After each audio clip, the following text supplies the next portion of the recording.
नमस्कार, शिव भक्ति भंडार यूट्यूब चैनल में आप सभी का बहुत बहुत स्वागत है। तो आज जो मैं कथा लेकर के आई हूँ वह कथा बहुत ही सुंदर है। मुझे पूरा विश्वास है कि वह कथा आपको पसंद आने वाला है। लेकिन कथा शुरू करने से पहले आप सभी से हाथ जोड़ करके निवेदन है कि कथा को अंत तक जरूर सुनिए। तो चलिए करते हैं समय का सम्मान, ज़्यादा समय नष्ट नहीं करेंगे और कथा हम शुरू करते हैं। लेकिन कथा शुरू करने से पहले हमेशा की तरह मैं अपने शिव गुरु के श्री कमल चरणों में कोटि कोटि प्रणाम करूंगी। जय शिव गुरु, हर हर महादेव, जय माँ पार्वती। तो चलिए अब कथा की ओर बढ़ते हैं। एक बूढ़ी अम्मा थी और उनके दो बेटे थे और बूढ़ी अम्मा अपने दोनों बेटों की विवाह करवा दी थी। मतलब अब जो है बूढ़ी अम्मा के घर में उनके सिर्फ दो बेटे नहीं थे बल्कि दो बहुएं भी थी।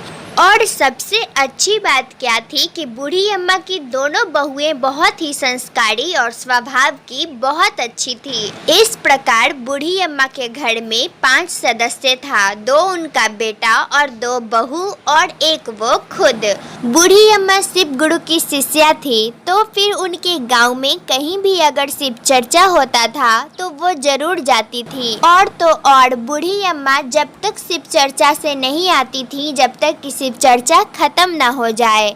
ऐसा पहले नहीं था, जब उनके बेटों का विवाह नहीं हुआ था तब भी बूढ़ी अम्मा शिव चर्चा में जाती थी। लेकिन उन्हें घर का काम भी तो करना होता था ना, जिसके कारण कि वो ज़्यादा समय शिव चर्चा में नहीं रहती थी। वो बीच में ही शिव गुरु से क्षमा याचना करके आ जाती थी अपने घर का काम करने के लिए। और फिर जब उनके बेटों की विवाह हो गया और घर में नई बहू आ गई तब बूढ़ी अम्मा जाती थी शिव चर्चा में, तो अंतिम तक रहती थी और शिव चर्चा जब खत्म हो जाता तब वो आती थी शिव गुरु से दया मांग करके। इधर जब बूढ़ी अम्मा शिव चर्चा में जाती थी, अपने घर से जब बाहर रहती थी तो घर में जो बूढ़ी अम्मा की दोनों बहुएं थी वो अकेली रहती थी। तो घर का काम करती, घर का काम जब खत्म हो जाता तो दोनों बातें करते हुए अपना समय व्यतीत कर देती थी। ऐसे ही एक दिन छोटी बहू जो थी बूढ़ी अम्मा की, वो बूढ़ी अम्मा के रूम की सफाई कर रही थी। तभी उसका ध्यान जो है एक कोने में छुपाए हुए संदूक पर पड़ता है, जिसमें कि बहुत ही मजबूत ताला लगा हुआ था। और वो संदूक एक लकड़ी की थी और बहुत ही पुरानी थी, लेकिन बहुत ज़्यादा मजबूत थी। तो फिर उसके मन में विचार आया कि इस संदूक में आखिर क्या है और बूढ़ी अम्मा ने आखिर उस संदूक में क्या छुपा करके रखा है। और ये बात जा करके वो अपनी बड़ी जेठानी को बताती है। तो फिर जब बूढ़ी अम्मा की बड़ी बहू ये बात सुनती है तो वो बस अपने मन से वो अंदाजा लगाती है हो ना हो उस संदूक में जो है बूढ़ी अम्मा ने जरूर कोई खजाना छुपा करके रखा है। तो ये बात सुन करके बूढ़ी अम्मा की छोटी बहू बड़ी बहू से बोलती है कि दीदी, हमें जो है ऐसे ही कुछ भी नहीं सोच लेना चाहिए, एक बार माँ जी को आ जाने दीजिए, हम उनसे पूछ लेंगे कि आखिर इस संदूक में क्या है। तो फिर बड़ी बहू बोलती है, तुम्हें क्या लगता है कि तुम जा कर के माँ जी से पूछोगी कि इस संदूक में उन्होंने क्या रखा है और वो बता देंगी। और फिर तुम ही सोचो, अगर उन्हें बताना ही होता तो फिर छुपाने की क्या जरूरत थी?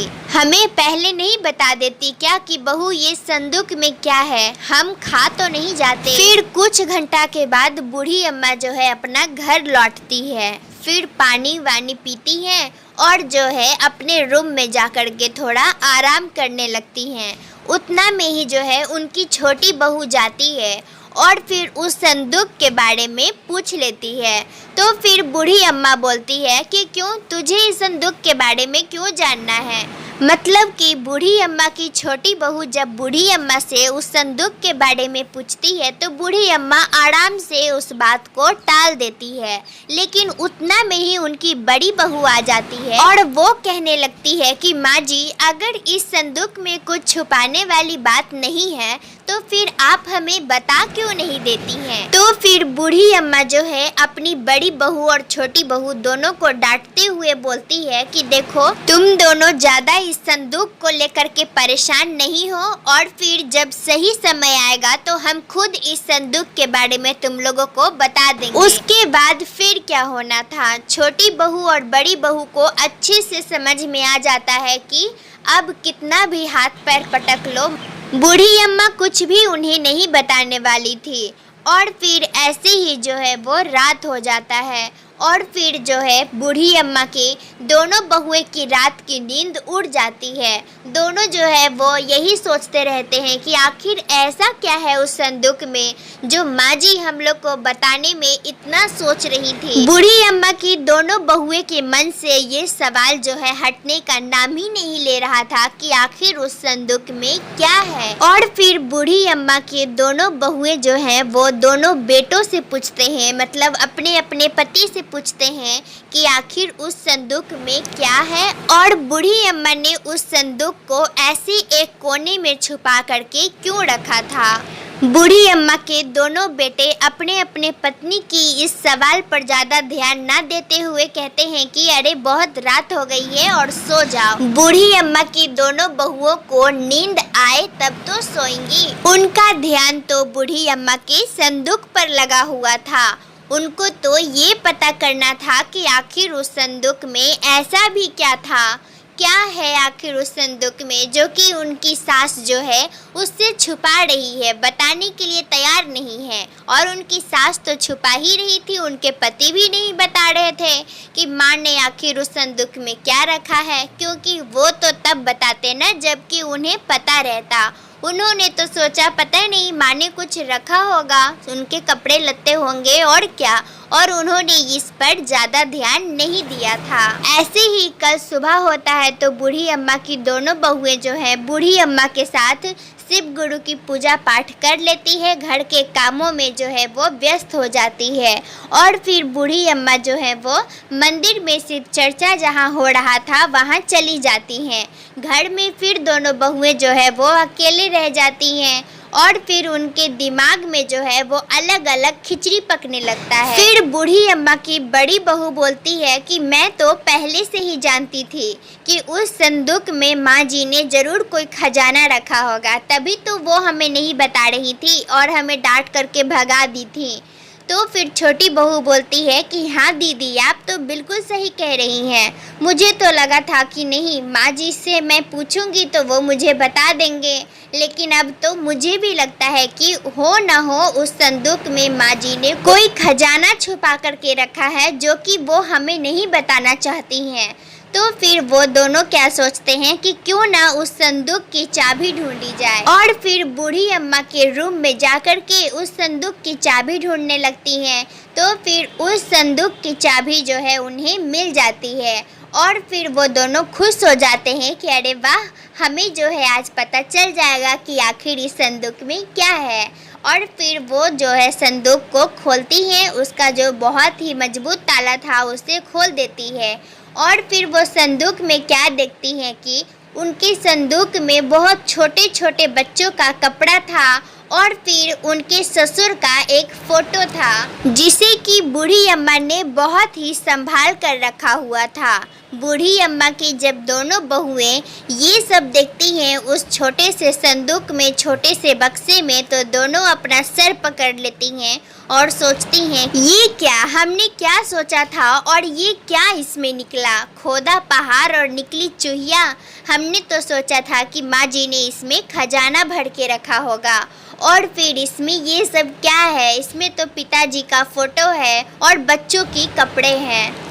उतना में ही जो है बूढ़ी अम्मा आ जाती हैं, और फिर बूढ़ी अम्मा जब देखती हैं कि उनकी दोनों बहुएं जो है उन्हीं के रूम में हैं, तो बूढ़ी अम्मा अपने दोनों बहुएं से पूछती हैं कि तुम दोनों यहाँ पे क्या कर रही हो। बूढ़ी अम्मा की दोनों बहुएं जो हैं एक दूसरे का मुंह देखने लगती हैं। वो सोचती हैं कि आखिर हम क्या बताएं कि हम यहाँ पे चोरी छुपे उनका संदूक देखने आए थे। बूढ़ी अम्मा की दोनों बहुएं कुछ बोलती इससे पहले ही बूढ़ी अम्मा का ध्यान जो है वो संदूक का चाबी पे पड़ जाता है, जो कि बूढ़ी अम्मा की बड़ी बहू के हाथ में था। ये सब देख करके बूढ़ी अम्मा के आंखों में आंसू आ जाता है, और बूढ़ी अम्मा बोलती है कि हो गया तुम दोनों को तसल्ली, तुम दोनों की आत्मा को शांति मिल गया। जब मैं बोली थी कि तुम लोग सब्र करो, तुम दोनों को मैं बताऊंगी कि आखिर इस संदूक में क्या है। तो इस बात पर बूढ़ी अम्मा की छोटी बहू बोलती है कि माँ जी, इसमें रोने वाली क्या बात है, और फिर इस संदूक में कुछ भी तो नहीं है। आपको तो हमें पहले ही बता देना चाहिए था।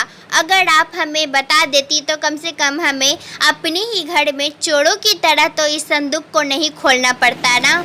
तो बूढ़ी अम्मा अपनी दोनों बहुओं को बोलती है कि इस संदूक में तुम्हारे लिए कुछ नहीं होगा, लेकिन मेरे लिए सब कुछ है।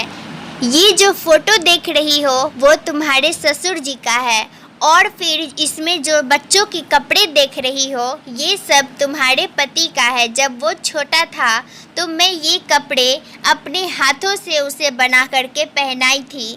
वो सब जो है यादें मेरे लिए खजानों से भी बड़ा है। बूढ़ी अम्मा जब अपनी बहुओं को ये सब बता रही थी तो उनके आंखों में आंसू थे। ये सब देख करके बूढ़ी अम्मा की दोनों बहुएं की आंखें भी नम हो गई और उनके आंखों में भी आंसू आ गए, और उन दोनों ने बूढ़ी अम्मा से क्षमा भी मांगी। और तो और उन्होंने बूढ़ी अम्मा को ये भी कहा कि उनके बाद भी वो दोनों जो है इसे संभाल करके इस संदूक को ऐसे ही रखेगी। इतना कह करके बूढ़ी अम्मा की दोनों बहुएं जो है वहाँ से जाने लगी। तो बूढ़ी अम्मा अपनी दोनों बहुओं को रोकती है और कहती है कि जिस खजाने को तुम दोनों ढूंढने आई हो वो खजाना तो तुम दोनों को मिला ही नहीं और तुम दोनों जा रही हो। तो फिर बूढ़ी अम्मा की दोनों बहुएं बोलती है कि माँ जी, हमें तो यही संदूक देखना था, हमें कोई खजाना की लालच नहीं थे, हमें कोई भी हीरे जवाहरात नहीं चाहिए।